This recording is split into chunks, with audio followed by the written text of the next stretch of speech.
tāda grācija, ko nesaprot nācija.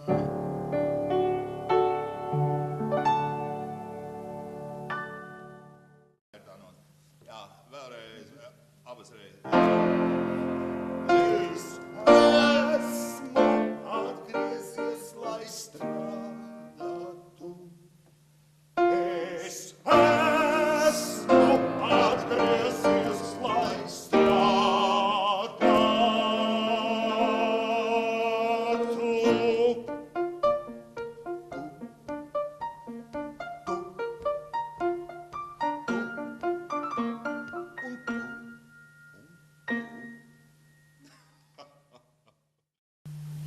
Kāpēc ceplis jāiestudē šodien? Tur varētu būt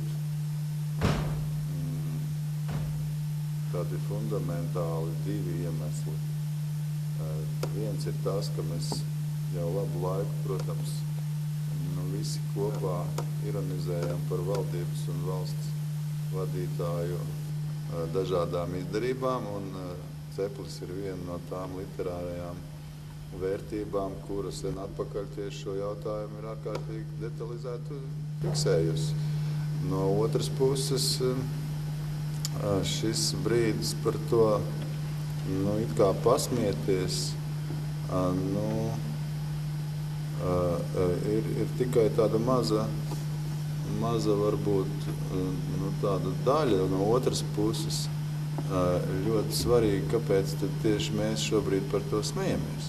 Kādi tad mēs visi esam, un tas arī ir viens no tiem gadījumiem, kas ceplī ir tā ieskicēts diezgan skarbi. Un tieši tāpēc, ka tās situācijas ir tik līdzīgas, tieši tāpēc, ka šie divi jautājumi ir skarti romānā Ceplis, kas nesaistās ar filmu, bet tieši ar pašu romānu. Tieši tāpēc viņi ir vērts tā kā pietuvināt mūsdienām un veidot situāciju, kurā Ceplis tiek dibināts tieši šodien.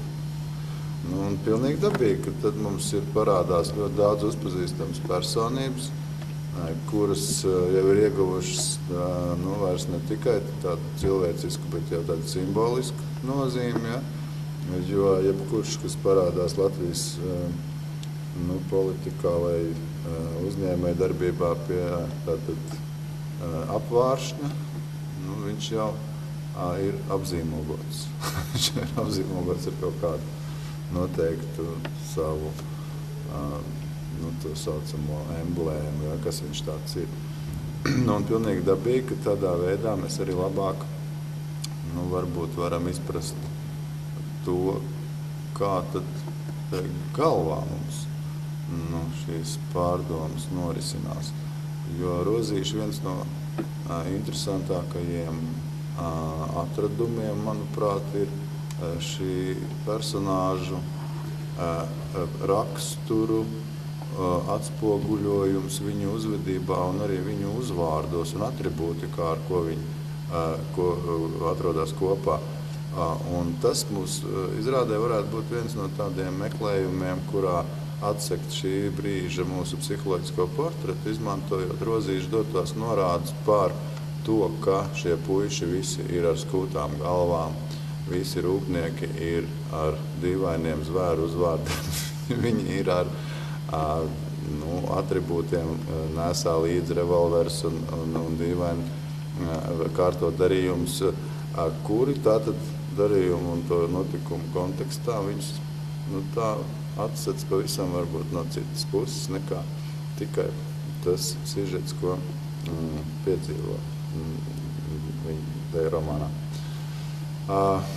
Kāpēc vēl šodien? Tāpēc, ka būtu ļoti svarīgi šīs ārkārtīgi nopietnās lietas spēt vieglā veidā sev stādīties priekšā, jo tikai divos gadījumos cilvēks ielaiž iekšā informāciju dziļāk nekā avīžu virsrakstus, tad, kad viņš par kaut ko ir ārkārtīgi sajūsmināts un priecīgs, respektīvi viegli to uztver, vai arī, kad viņš ir satriekts. Un mežonīgi pārdzīvo kaut ko. Nu, šī gadījumā mūsu mērķis ir mēģināt aizvest nopietnas domas līdz varbūt līdzpilsoņu, atrast kādus domu biedrus līdzpilsoņu vidū, tieši ar šo vieglo, jautro, paradoxālo piegājienu, kas varētu likt padomāt par tām lietām, ko es teicu.